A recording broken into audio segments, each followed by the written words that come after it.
हर तरफ आपके नौकर चाकर, बंगले, फार्म हाउस, इतने सारे बिजनेसेस। उसके बाद जब इतना ज़्यादा डाउनफॉल, यानी कि आसमान से गिरा खजूर में अटका, इतनी ज़्यादा दौलत हासिल करने के बाद ज़ीरो पे आ गए आप और इतना ज़्यादा नुकसान हुआ है, कैसा फील कर रहे हैं?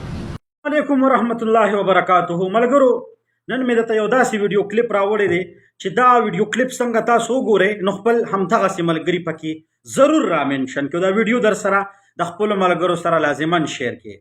په هر حال کې ملګرو د الله تعالی لاک لاک شکر ایستل پکار دي. کوم چې غټ غټ بزنس مینان دي زم چې هغه پکې ضرور را منشن کړئ.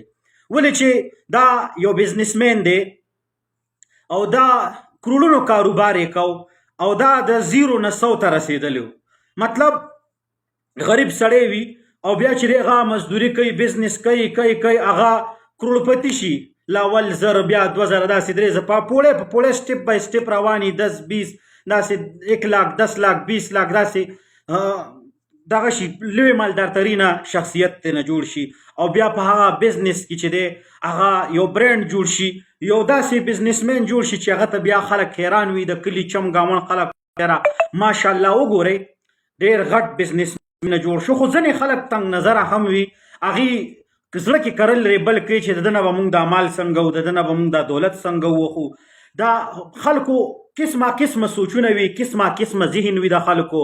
نو بزنسمن جوړېدل او بیا د هغه نه بزنسمن کروڑپتی کېدل او بیا د هغه نه هغه کروڑونه واپس تللو باندې هغه بیا هم خوشحاله وي، خو په یو څیز باندې هغه ناراضه وي، په یو څیز باندې هغه خفه وي. په خپل مال دولت تېنه چې لاړی کم یې ګټلی او کم بزنس کروڑونه روپۍ ګټلې شوې وي او هغه تېنه واپس تللی دي. خو چونکې په هغه روپو پسې هغه دومره پریشانه او ټینشن کې نه دی، بلکې بله یو خبره ده هغه په دې ویډیو کې شریکه ده. خو که تاسو دا ویډیو تر اخره پورې وکتله او خپله رای به پې ضرور کمنټ کوئ چې هغه خفه پسې شیز دی. امید دی چې دغه ویډیو ستاسو هم خوښه شي. نو راځئ دا ویډیو کلیپ در سره لاول لږ وګورئ. करोड़ों का बिजनेस आपका, हर तरफ आपके नौकर चाकर, बंगले, फार्म हाउस, इतने सारे बिजनेसेस। उसके बाद जब इतना ज़्यादा डाउनफॉल, यानी कि आसमान से गिरा खजूर में अटका, इतनी ज़्यादा दौलत हासिल करने के बाद ज़ीरो पे आ गए आप और इतना ज़्यादा नुकसान हुआ है, कैसा फील कर रहे हैं?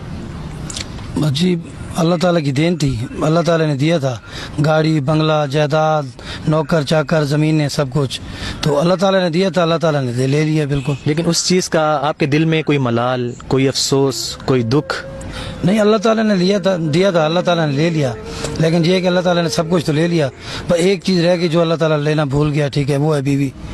ठीक है, उसको भी अल्लाह ले लेता तो बस बेहतर हो जाता।